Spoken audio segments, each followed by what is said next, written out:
ஆசாபின் விசுவாசம். இவ்விதமாய் பேசுவேன் என்று நான் சொன்னேனானால், இதோ உம்முடைய பிள்ளைகளின் சந்ததிக்கு துரோகியாவேன். இதை அறியும்படிக்கு யோசித்து பார்த்தேன். நான் தேவனுடைய பரிசுத்த ஸ்தலத்துக்குள் பிரவேசித்து அவர்கள் முடிவை கவனித்து உணருமளவும் அது என் பார்வைக்கு விசனமாயிருந்தது. நிச்சயமாகவே நீர் அவர்களை சறுக்கலான இடங்களில் நிறுத்தி பாழான இடங்களில் விழப்பண்ணுகிறீர். அவர்கள் ஒரு நிமிஷத்தில் எவ்வளவு பாழாய்ப் போகிறார்கள்! பயங்கரங்களால் அழிந்து நிர்மூலமாகிறார்கள். நித்திரை தெளிந்தவுடனே சொப்பனம் ஒளிவது போல், ஆண்டவரே, நீர் விழிக்கும்போது அவர்கள் வேஷத்தை இகழுவீர். துரோகியாவேன். இவ்விதமாய் பேசுவேன் என்று நான் சொன்னேனானால், இதோ உம்முடைய பிள்ளைகளின் சந்ததிக்கு துரோகியாவேன். ஆசாப் இதுவரையிலும் மனுஷரை நோக்கி பார்த்து தன்னுடைய விசுவாசத்தில் சோர்ந்து போய் இருந்தார். இப்போதோ கர்த்தரை நோக்கி பார்க்கிறார். அவருடைய விசுவாசம் உறுதியடைகிறது. ஆசாபின் கால்கள் சறுக்காதவாறு கர்த்தர்தாமே அவருடைய நடைகளை ஸ்திரப்படுத்துகிறார். விசுவாசத்தினால் ஆசாபின் ஆவிக்குரிய ஜீவியத்தில் வெற்றி உண்டாயிற்று. ஆசாப் இதுவரையிலும் துன்மார்க்கரின் சுகவாழ்வைக் கண்டு அவர்கள் மீது பொறாமைப்பட்டார். துன்மார்க்கர் இருதயத்தின் பெருமையினால் நிரம்பி இருக்கிறார்கள். அவர்கள் கண்கள் கொழுப்பினால் எடுப்பாய் பார்க்கிறது. கர்த்தரும் அவர்களை உடனே நியாயம் தீர்த்து தண்டிக்கவில்லை. இதை கண்ட ஆசாப் தன்னுடைய இருதயத்தில் சோர்வடைந்தார். தன்னுடைய வருத்தத்தின் மிகுதியில், நான் விருதாவாகவே என் இருதயத்தை சுத்தம் பண்ணி குற்றமில்லாமையிலே என் கைகளை கழுவினேன் என்று அவிசுவாசத்தோடு சொல்லுகிறார். தான் கர்த்தருக்குள் பரிசுத்தமாய் இருப்பதினால் தனக்கு ஒரு பிரயோஜனமும் இல்லை என்பதே ஆசாபின் அவிசுவாசமான சிந்தனை. ஆசாப் இப்போது தன்னுடைய பரிசுத்தத்தை அவிசுவாசத்தினால் அசட்டை பண்ணியதற்காக மனம் வேதனைப்படுகிறார். கர்த்தருடைய பிள்ளைகளை கர்த்தர் ஆதரிக்கவில்லை என்று அவிசுவாசத்தோடு சொன்னதற்காக ஆசாப் மனம் வருந்துகிறார். ஆசாபின் விசுவாசம் புதுப்பிக்கப்படுகிறது. விசுவாசத்தில் மிகவும் தாழ்மையான நிலைமையில் இருந்த ஆசாப் இப்போது கொஞ்சம் கொஞ்சமாக விசுவாசத்தில் முன்னேறி வருகிறார். நான் விருதாவாகவே என் இருதயத்தை சுத்தம் பண்ணினேன் என்று சொன்னவர் இப்போது இவ்விதமாய் பேசுவேன் என்று நான் சொன்னேனானால், இதோ உம்முடைய பிள்ளைகளின் சந்ததிக்கு துரோகியாவேன் என்று ஆசாப் கர்த்தரிடத்தில் அறிக்கை செய்கிறார். ஆசாபின் விசுவாச வார்த்தை கர்த்தருடைய பிள்ளைகளுக்கு விரோதமான துரோக பேச்சாய் இருக்கிறது. அவர்கள் விசுவாசத்தில் முன்னேறி செல்வதற்கு ஆசாபின் வார்த்தை அவர்கள் இடறி விழுவதற்கு ஏதுவான தடைக்கல்லாய் இருக்கிறது. ஆசாப் தன்னுடைய அவிசுவாச வார்த்தைகளின் நிமித்தம் மனம் வருந்துகிறார். ஆசாபின் இருதயத்தில் இருந்த அவிசுவாசத்தை அவருடைய வாய் பேசிற்று. இருதயத்தின் நிறைவினால் வாய் பேசும். ஆசாபின் வார்த்தை மற்ற பரிசுத்தவான்களுக்கு இடரலாய் இருக்கிறது. ஆசாப் தன்னுடைய தப்பிதத்தை உணர்ந்து கொள்கிறார். தான் மதியீனமாய் சிந்தித்ததை புரிந்து கொள்கிறார். நம்முடைய இருதயத்தில் பாவமான சிந்தனைகள் தோன்றும் போது அதை உடனே வார்த்தைகளாக வெளிப்படுத்தி விடக்கூடாது. நீ மேட்டிமையானதினால் பைத்தியமாய் நடந்து துர்ச்சிந்தை உள்ளவனாய் இருந்தாயானால் கையினால் வாயை மூடு என்று நீதிமொழிகள் புஸ்தகத்தில் நமக்கு ஆலோசனை சொல்லப்பட்டிருக்கிறது. நாம் ஒரு தரம் பேசுவதற்கு முன்பாக 2 தரம் அதை பற்றி யோசிக்க வேண்டும். ஒருவேளை நாம் முதலாவது யோசிப்பது தப்பிதமாக இருக்கும் என்றால் நம்முடைய 2வது யோசனை அந்த தப்பிதத்தை திருத்துவதற்கு உதவியாய் இருக்கும். நாம் கர்த்தருக்கு விரோதமாகவும் கர்த்தருடைய பிள்ளைகளுக்கு விரோதமாகவும் ஒருபோதும் பேசாதவாறு மிகுந்த எச்சரிக்கையோடு இருக்க வேண்டும். விசுவாசிகளுக்கு நம்முடைய பேச்சும் செய்கையும் இடரலாய் இருக்கக்கூடாது. நான் விருதாவாகவே என்னுடைய இருதயத்தை சுத்தம் பண்ணினேன் என்று சொல்லுவதும், நாம் விருதாவாகவே குற்றம் இல்லாமையிலேயே என் கைகளை கழுவினேன் என்று சொல்லுவதும், நான் விருதாவாகவே கர்த்தரை ஆராதிக்கிறேன் என்று சொல்லுவதும் கர்த்தருக்கு விரோதமான பேச்சுக்களாகும். இவை விசுவாசிகளின் ஜீவியத்தில் தடை கற்களாய் இருக்கும். அவர்களுடைய விசுவாசத்தை இப்படிப்பட்ட அவிசுவாச வார்த்தைகள் சேதப்படுத்தும். ஆசாப் தன்னுடைய தப்பிதத்தை உணர்கிறார். தன்னுடைய விசுவாச வார்த்தை கர்த்தருடைய பிள்ளைகளுக்கு இடையூறாக இருக்கும் என்பதை புரிந்து கொள்கிறார். கர்த்தருக்கு விரோதமாக பேசும்போது தான் கர்த்தருடைய பிள்ளைகளுக்கு துரோகியாக இருப்பேன் என்பதையும் புரிந்து கொள்கிறார். தன்னுடைய தப்பிதத்தை உணர்ந்து இவ்விதமாய் பேசுவேன் என்று நான் சொன்னேனானால், இதோ உம்முடைய பிள்ளைகளின் சந்ததிக்கு துரோகியாவேன் என்று ஆசாப் கர்த்தருடைய சமூகத்தில் அறிக்கை செய்கிறார். அவர்கள் முடிவு. இதை அறியும்படிக்கு யோசித்து பார்த்தேன். நான் தேவனுடைய பரிசுத்த ஸ்தலத்திற்குள் பிரவேசித்து அவர்கள் முடிவை கவனித்து உணரும் அளவும் அது என் பார்வைக்கு விசனமாய் இருந்தது. ஆசாப் துன்மார்க்கரின் அழிவை தன்னுடைய மனக்கண்களால் நோக்கி பார்க்கிறார். அதை பார்க்கும்போது அது அவருடைய பார்வைக்கு விசனமாய் இருக்கிறது. துன்மார்க்கரின் அழிவை பார்த்து ஆசாப் தன்னுடைய இருதயத்தில் வேதனைப்படுகிறார். இந்த பிரபஞ்சத்தில் துன்மார்க்கரும் செலுத்தியிருக்கிறார்கள் என்பது மெய்தான். இது தேவனுடைய கிருபையான பராமரிப்பு. கர்த்தருடைய நன்மைகளை பெற்றுக்கொண்டவர்கள் கர்த்தரை துதித்து அவரை ஆராதித்து அவருக்கு பிரியமானவர்களாகவும் பிரயோஜனமுள்ளவர்களாகவும் ஜீவிக்க வேண்டும். துன்மார்க்கரோ தங்களுடைய ஐஸ்வர்யத்தில் பிரியம் வைத்திருக்கிறார்கள். இந்த ஐஸ்வர்யத்தை கிருபையாக கொடுத்த கர்த்தரை மறந்து விடுகிறார்கள். இதுவே அவர்களுடைய பாவம். ஆசாப் துன்மார்க்கரின் சுகவாழ்வை தன்னுடைய சுய ஞானத்தினால் ஆராய்ந்து பார்க்கிறார். அதை பற்றி யோசித்து பார்க்கிறார். அவருக்கு தெளிவான முடிவு கிடைக்கவில்லை. எல்லாம் குழப்பமாய் இருக்கிறது. நம்முடைய சுய ஞானத்தில் நாம் சார்ந்திருக்கும் போது நமக்குள் தெளிந்த சிந்தனை உண்டாகாது. சகலமும் குழப்பமாகத்தான் இருக்கும். கர்த்தருடைய ஞானத்தை நாம் சார்ந்து கொண்டால் நம்முடைய குழப்பங்கள் எல்லாம் தெளிவாகும். நமக்கு புரியாத ரகசியங்களை கர்த்தர் தாமே தம்முடைய கிருபையினாலும் தெய்வீக ஞானத்தினாலும் நமக்கு விளங்க பண்ணுவார். ஒரு தரம் பிறப்பதும் பின்பு மரித்து நியாயத்தீர்ப்பு அடைவதும் மனுஷருக்கு நியமிக்கப்பட்டிருக்கிறது. ஒவ்வொரு மனுஷனுக்கும் இம்மைக்குரிய வாழ்வும் மறுமைக்குரிய வாழ்வும் உண்டு. துன்மார்க்கர் இம்மையை மாத்திரம் நோக்கி பார்க்கிறார்கள். அவர்கள் மறுமையை பற்றி சிந்திப்பதே இல்லை. மறுமையிலே துன்மார்க்கர் மீது தேவனுடைய ஆக்கினை தீர்ப்பு வரும். துன்மார்க்கரோ அதை பற்றி பயம் இல்லாதவர்களாயும் கவலை இல்லாதவர்களாயும் அக்கறை இல்லாதவர்களாயும் இருக்கிறார்கள். இதனால் தங்களுடைய இம்மைக்குரிய பிரபஞ்ச ஜீவியத்தில் இருதயத்தில் பெருமையோடும் மனதில் ஆணவத்தோடும் ஜீவிக்கிறார்கள். அவர்களுடைய கண்கள் கொழுப்பினால் நிறைந்து எடுப்பாய் பார்க்கிறது.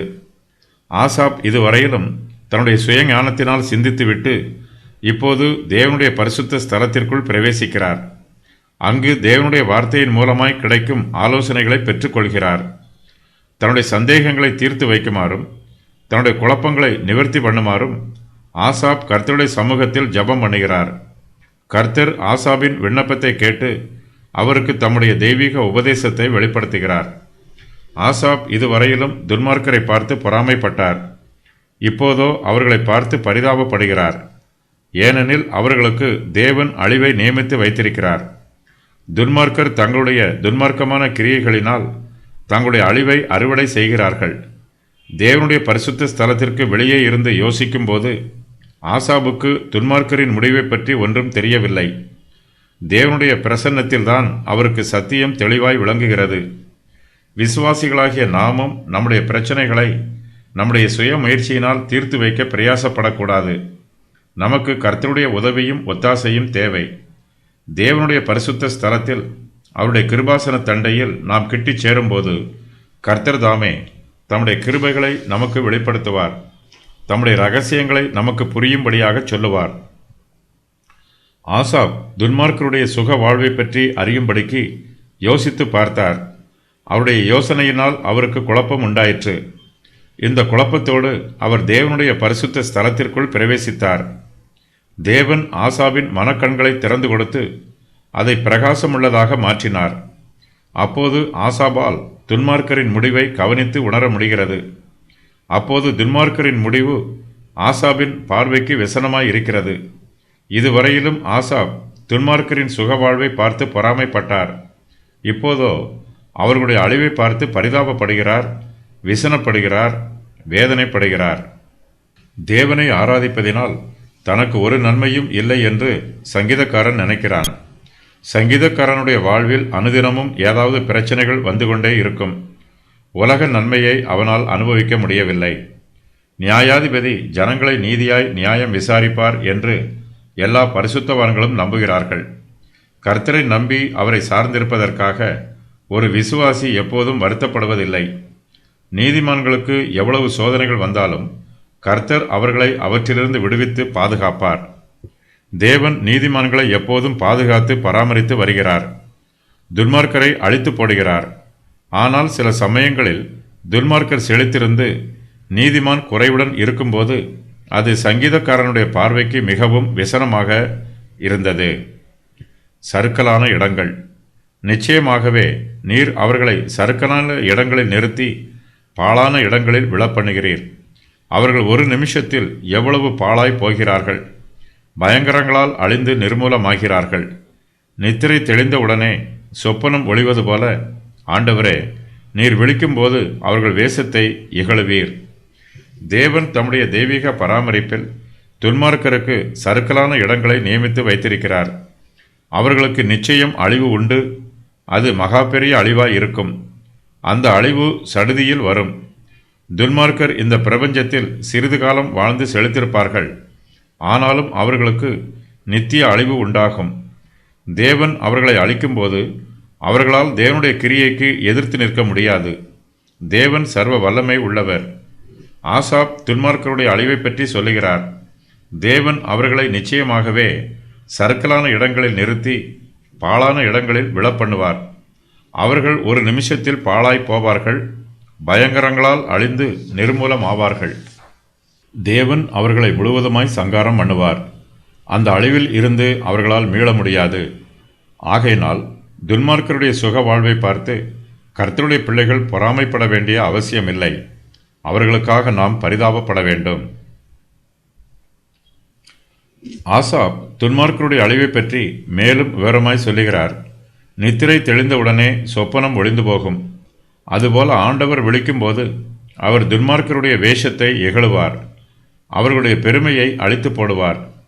கொழுப்பினால் எடுப்பாய் பார்த்த அவருடைய கண்களை நிர்மூலம் பண்ணுவார். இது தேவனுடைய நியாய தீர்ப்பு. ஆண்டவரே, நீர் விழிக்கும்போது அவர்கள் வேஷத்தை இகழுவீர் என்னும் வாக்கியத்தை துன்மார்க்கர் விழிக்கும்போது தங்களுடைய வேஷம் தங்களை விட்டு நீங்கி போவதை பார்ப்பார்கள் என்று வேத பண்டிதர்களில் சிலர் வியாக்கியானம் பண்ணுகிறார்கள். தங்களுடைய சுக வாழ்வு மெய்யானதல்ல, அது மாயையானது என்பதை புரிந்து கொள்வார்கள். தாங்கள் அழியும் போது கர்த்தருடைய நியாய தீர்ப்பு தங்கள் மேல் வந்திருப்பதையும் அறிந்து கொள்வார்கள். நியாய தீர்ப்பு நாளிலே அவர்களுக்கு நித்திய அவமானமும் நித்திய அழிவும் உண்டாகும். துன்மார்க்கர் இந்த பிரபஞ்சத்தில் ஜீவிக்கும்போது உலக பிரகாரமான பாதுகாப்புகளை நம்பி ஜீவிக்கிறார்கள். தங்களுடைய ஐஸ்வர்யத்தை நம்புகிறார்கள். தங்களுடைய புயபலத்தை நம்புகிறார்கள். இவையெல்லாம் மாயை என்பது அவர்களுக்கு புரியவில்லை. இவை நித்திரையில் காணப்படும் சொப்பனத்தை போன்றது. நித்திரை தெளிந்தவுடன் சொப்பனம் ஒளிந்து போகும். அதுபோல இவர்களுடைய மாயையான சிந்தனையிலிருந்து இவர்கள் தெளிந்து வெளியேறும்போது உலக பிரகாரமான காரியங்கள் தங்களை பாதுகாக்காது என்பதை அறிந்து கொள்வார்கள்.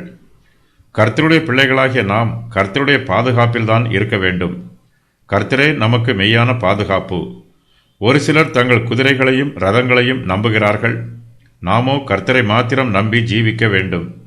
இயேசு கிறிஸ்து ஒரு சமயம் ஐஸ்வர்யமுள்ள ஒருவனை பற்றி இவ்வாறு ஓமையாகச் சொன்னார்.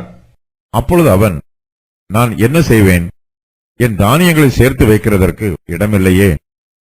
நான் ஒன்று செய்வேன், என் களஞ்சியங்களை இடித்து பெரிதாக கட்டி எனக்கு விளைந்த தானியத்தையும் என் பொருள்களையும் அங்கே சேர்த்து வைத்து, பின்பு ஆத்துமாவே, உனக்காக அநேக வருஷங்களுக்கு அநேகம் பொருள்கள் சேர்த்து வைக்கப்பட்டிருக்கிறது. நீ இளைப்பாரி புசித்து குடித்து பூரிப்பாயிரு என்று என் ஆத்மாவோடே சொல்லுவேன் என்று தனக்குள்ளே சிந்தித்துச் சொல்லிக் கொண்டான். தேவனோ அவனை நோக்கி, மதிகேடனே, உன் ஆத்மா உன்னிடத்திலிருந்து இந்த ராத்திரியிலே எடுத்துக் கொள்ளப்படும். அப்பொழுது நீ சேகரித்தவைகள் யாருடையதாகும் என்றார். துன்மார்க்கரின் முடிவு. சறுக்கலான இடங்களில் அவர்களை நிறுத்துகிறீர். பாழான இடங்களில் விழப்பண்ணுகிறீர். அவர்களை நிர்மூலமாக்குகிறீர். அவர்களை ஒரு நிமிஷத்தில் பாழாக்குகிறீர். பயங்கரங்களால் அவர்களை அழிக்கிறீர். நித்திரை தெளிந்தவுடனே சொப்பனம் ஒளிவது போல அவர்களுடைய வளமையும் அழியும். துன்மார்க்கனுடைய சொப்பனம் ஒளிவது போல் ஆண்டவர் அவர்கள் வேஷத்தை இகழ்வார்.